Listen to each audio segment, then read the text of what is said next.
सैकड़ों लोगों के लाखों रुपए सहारा कंपनी में जमा करवाए थे, लेकिन जब देने की बारी आई तो ऐसा बताया जाता है कि हेमंत सहारा कंपनी से बार बार अपने जो गांव वाले थे उनके पैसों के बारे में पूछता था, लेकिन कंपनी कोई जवाब नहीं देती थी। लिहाजा गांव के लोग हेमंत को बार बार परेशान करते थे और इसी से थक हार कर हेमंत ने शनिवार को आत्महत्या कर दी। और उसके बाद जिस तरीके से उसने एक सुसाइड नोट लिखा है, उसने कई सवाल खड़े कर दिए हैं।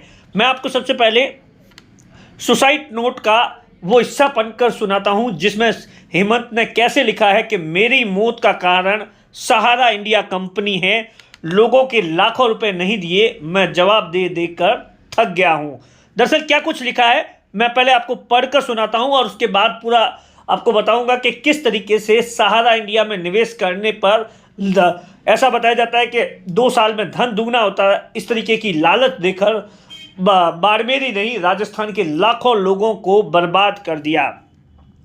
सुनिए सबसे पहले हेमंत के सुसाइड नोट में क्या कुछ लिखा था।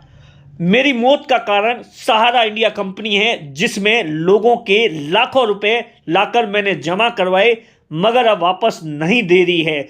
लोगों को जवाब देकर मैं परेशान हो गया हूं। इससे तो अच्छा होता मैंने 15 साल तक गुजरात में मजदूरी की होती या कुछ और नौकरी की होती, वो ज़्यादा अच्छा रहता। यह सहारा कंपनी अगर जे ऐसे ही चलती रही तो न जाने इस देश में हजारों लोगों मेरी तरह ही आत्महत्या कर देंगे। उसके बाद में हेमंत कुमार अपने परिवार के बारे में अपने छोटे भाई को लिखता है।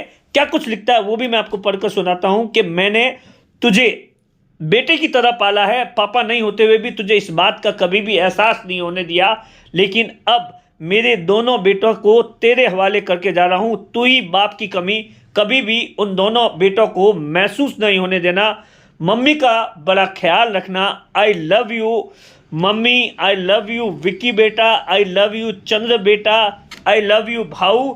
वारे सहारा इंडिया मेरे जैसे कितने परिवारों को उजाड़ेगा। मुझे माफ़ करना परिवार वालों, तुम्हारी कोई गलती नहीं थी, मेरा जीवन इतना ही था। ऐसा ही कुछ हेमंत कुमार ने अपने सुसाइड नोट में लिखा है।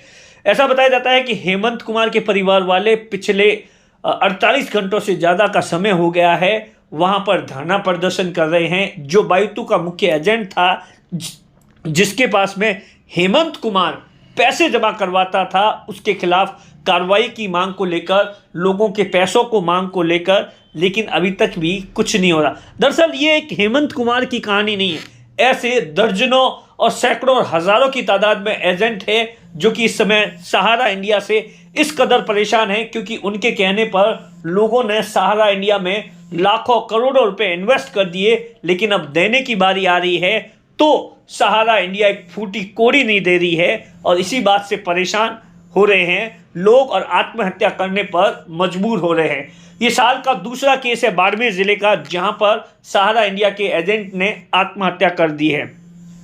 ऐसे में अब सबसे बड़ा सवाल है कि आखिर इन सब चीज़ों पर किस तरीके से लोगों के पैसे वापस आएंगे और किस तरीके से अगर ये भविष्य में इसी तरीके से कंपनी करती रही तो न जाने और कितने हेमंत कुमार को अपनी जान देनी पड़ेगी।